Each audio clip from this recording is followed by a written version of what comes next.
Okay, so new era. It's Art Nouveau. Art Nouveau is a direct reaction to the Industrial Revolution. Symbolism is a reaction to the Industrial Revolution as well. It's a psychological anxiety reaction to the um, Industrial Revolution. So, Art Nouveau's direct reaction to the Industrial Revolution comes from a school of thought, from a group of artists that feel that the Industrial Revolution has taken away the hand done nature of an object. And this is a concept that is important. It's a concept that says that as we advance in society with technology, we also lose something. And the Art Nouveau artist felt that what we lost was the beauty of something done by hand, the beauty of something handmade. And so the Art Nouveau set out to create things that you could only consider art if it was handmade. It was characterized by fluid lines that were curvilinear. Interior spaces were often organic and free-flowing. And they created a fresh new visual vocabulary that was not based on historical styles, but a visual aesthetic. The Art Nouveau artist felt that art shouldn't be based on things other people did. Art shouldn't be based on, say, the Mona Lisa or Michelangelo's art. It should just be based on a style that has a set of visual ideas to it. There was an essential principle of the movement, and that was that the probably the most important of the Art Nouveau works in terms of architecture is this work of art that Victor Horta did. Victor Horta, according to your textbook, was the most influential artist in the Art Nouveau movement when it came to architecture. I might argue with you about that, but anyway, if your book wants to claim it, we'll go ahead and back it up. He worked for an architect in Germany, and this particular house was commissioned from a professor named Tassel. It's why we call it the Tassel House. The entire house was designed to reflect the graceful and curvy lines of the Art Nouveau. Everything worked together in this space, from the floor, the ceiling, the stairs, the architectural support structure, the iron grating, the banister. The entryway was the most impressive part of the house, which is what you're looking at here. You can see that even the walls were designed to mimic the curves that are represented in the floor and the ironwork. The flooring was mosaic tiling that had patterns in the mosaic tiling that reflect what was on the wall. That was reflected in the banister. It was reflected in the shape of the steps, as well as the structural support of the house itself. This curvilinear form was a result in Horta's interest in the arts and crafts movement in Europe.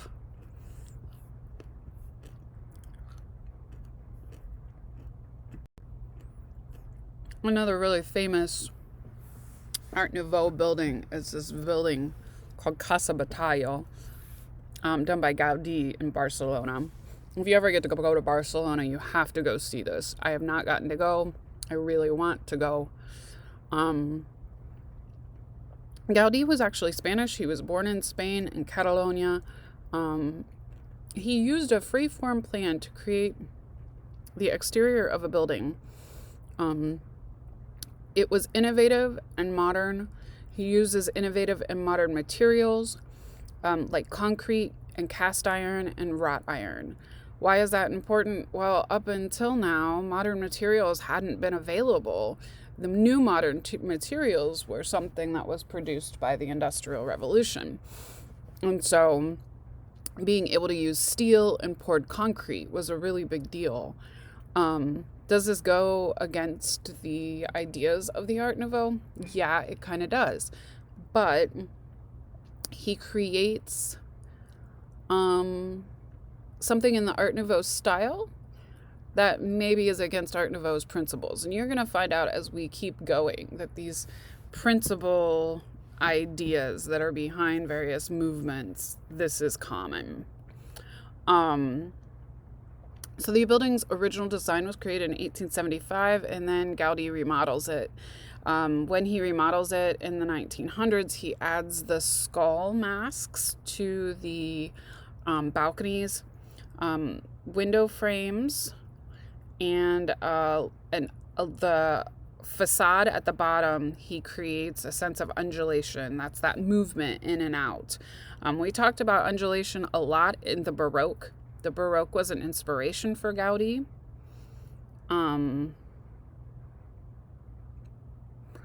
Where we see the vertical supports, he designs them to look like bones.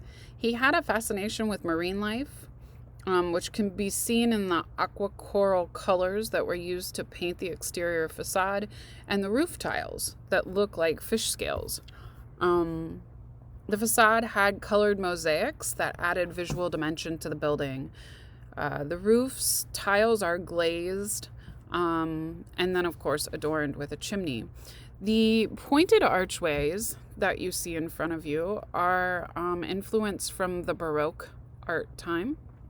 And he was highly influenced by Gothic art as well.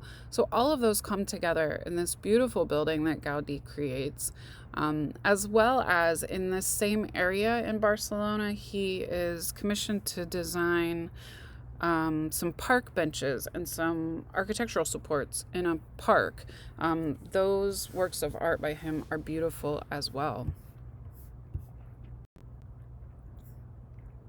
So this work of art is by Hector Guimard.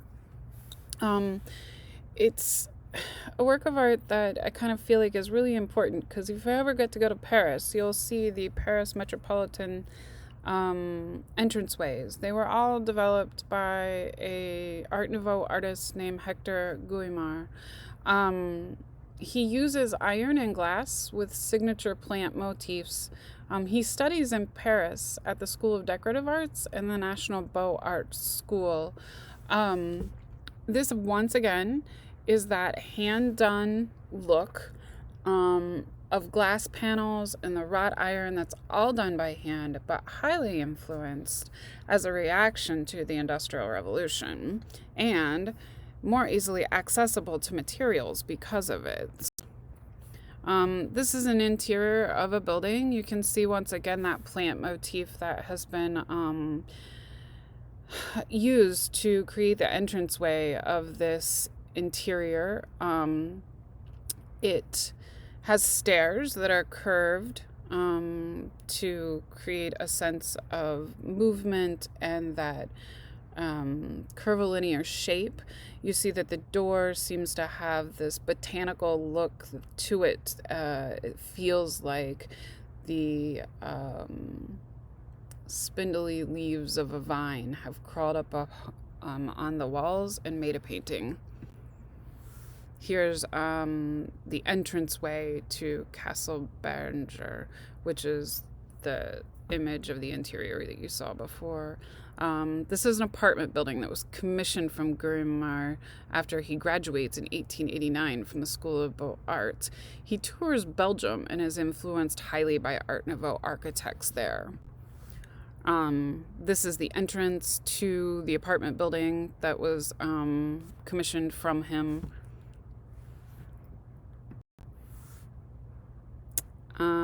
And of course, how can you talk about Art Nouveau without talking about Louis Tiffany? In 1893, the Tiffany Glass Company displays this particular work of art in the booth that they run at the World's Columbian Exposition in Chicago. In 1897, it was bought by Mrs. Fitz, and then it moved to Denver, Colorado, and is installed on Logan Street in Denver. Louis Tiffany is one of America's most acclaimed artists. His career spanned from 1870 through the 1920s. He begins his career as a painter in the late 70s, and he turns his attention to decorative arts and interiors, but he never abandons painting.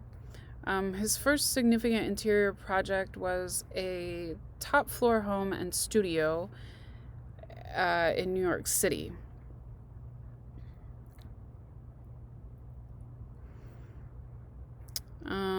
Tiffany had a business partner named Coleman, and they worked together to design the furnishings and interiors for a lot of New York mansions.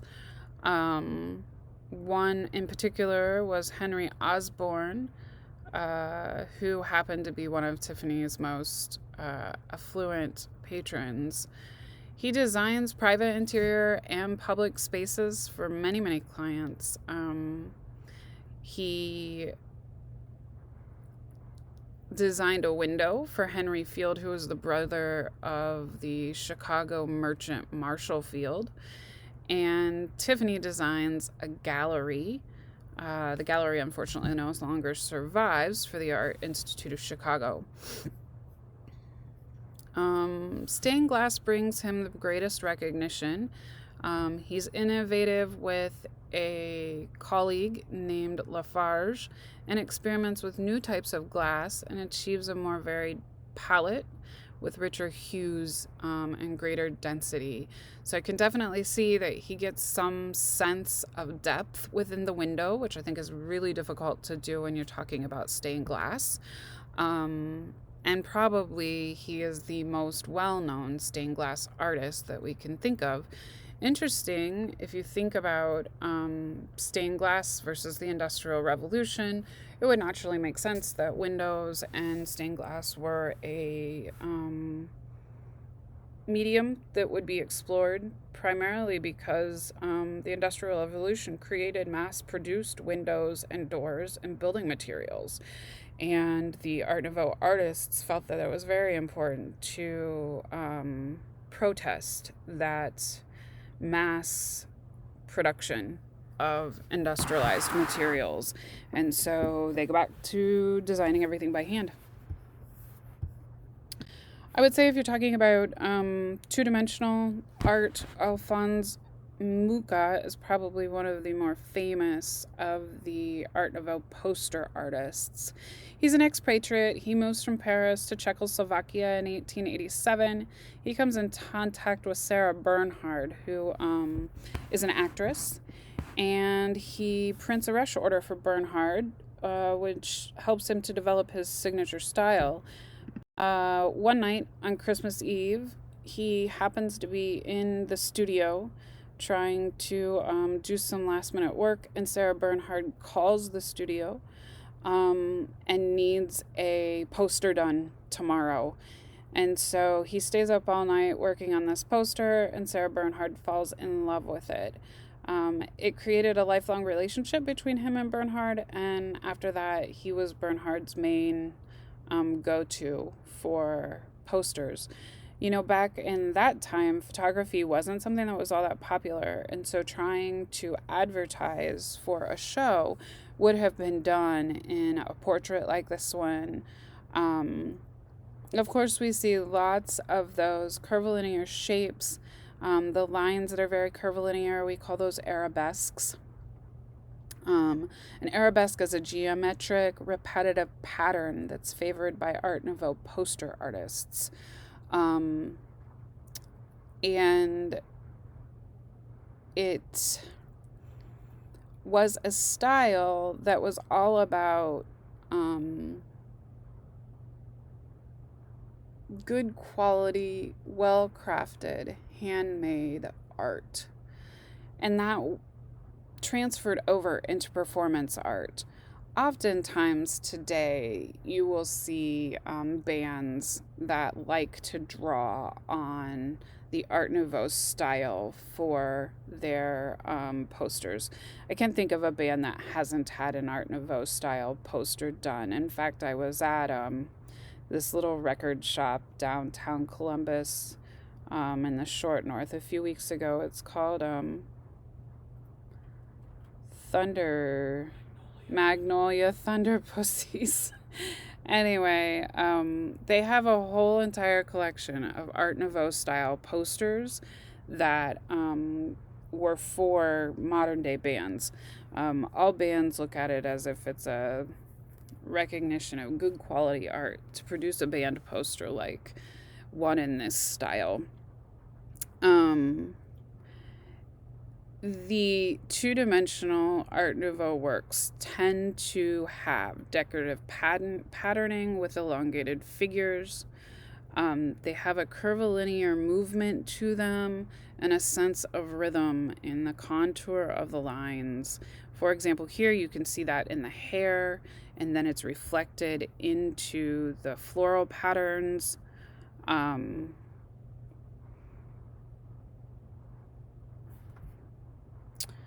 Bernhard Sarah Bernhardt, who ended up being Muka's major um, patron, feels that Muka has what she wants to represent in terms of her artistic image. And so she hires him to design sets and costumes and jewelry and posters for her show. This is another poster by Muka. It's for Lance Parfum. He never agrees, though, that he was an Art Nouveau artist. He really didn't officially join that movement. His work has a remarkable sense of energy and use of color. Why? Because he's really good at the rotating pattern thing. And as you do a pattern with light, dark, it feels like it moves. Here, he's good at it in terms of shape. You can see that the circles are repetitive. It moves your eye to her hair. Then her hair moves your eye around to the flower. And then she's squeezing this thing with water in it towards the flower.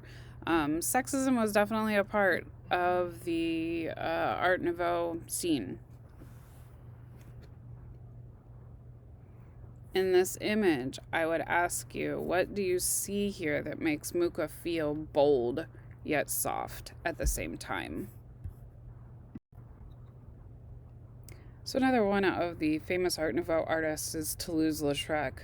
Toulouse-Lautrec hung in the same band of artists as Picasso. There was a cafe in Paris called the Café Gatz, and Lautrec and Picasso all hung out together in those same places in an area of Paris called Montmartre. In that area, he meets lots of other artists. But not just artists hang out there. You see philosophers and scientists and writers and poets and all the intellectual minds. Paris is where it's at and where everybody wants to be. Now, this is true all the way until we get to World War II. When we get to World War II, the Europeans flee from Europe to escape the war and come into New York City. But for now, Paris is where it's at.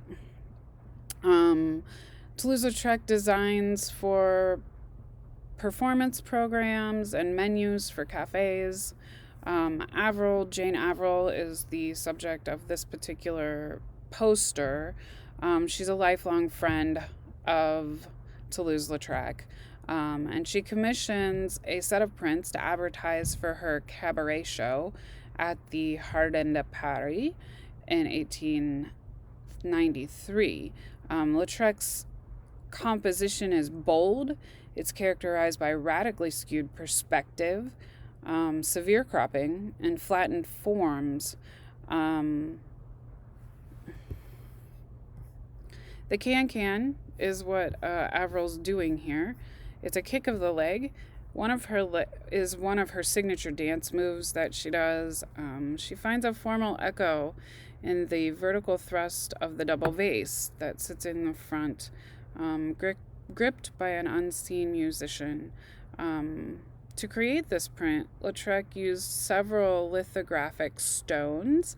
And if you're interested in lithography, I highly encourage you to look it up on YouTube and watch somebody create a lithograph. He creates several of these lithographic stones and inks up each color and prints each color individually. And so you get this interesting flatness to some of his work.